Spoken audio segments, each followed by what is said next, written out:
100 நாள் வேலை திட்டத்துல வந்துங்க நிதி ரொம்ப குறைச்சிட்டாங்க. அதாவது 12,000 கோடி கொடுத்தது இப்ப 3,900 கோடி தான் கொடுத்துருக்காங்க. இதை பத்தி இப்ப தாவேக அரசு முதல்வர் வந்து எதுவும் கருத்து தெரிவிக்கல. ஏங்க எனக்கு ஜோக்கடிக்கிறீங்களா?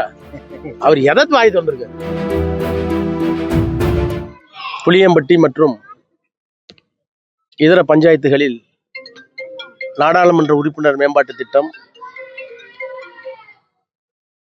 ஏற்கனவே திராவிட முன்னேற்ற கழக ஆட்சியில் மாண்புமிகு முதலமைச்சர்களால் வழங்கப்பட்ட புதிய கட்டிடங்கள் ஆகியவற்றை 60 லட்சம் ரூபாய் செலவிலே இன்றைய தினம் இந்த அங்கன்வாடி இப்போது திறந்து வைக்கப்பட்டிருக்கிற அங்கன்வாடி உட்பட பல்வேறு நலத்திட்ட பணிகளை இன்றைக்கு திறந்து வைத்திருக்கிறோம்.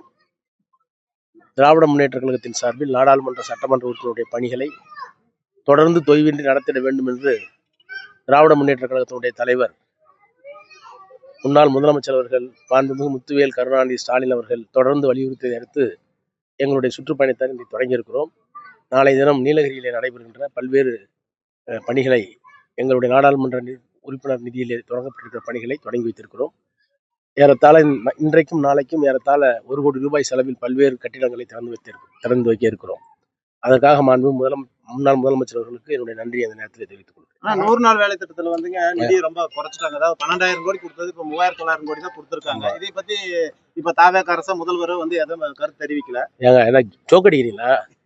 அவர் எதாவது வாங்கிட்டு வந்திருக்காரு. என்ன கிண்டல் பண்றீங்களா?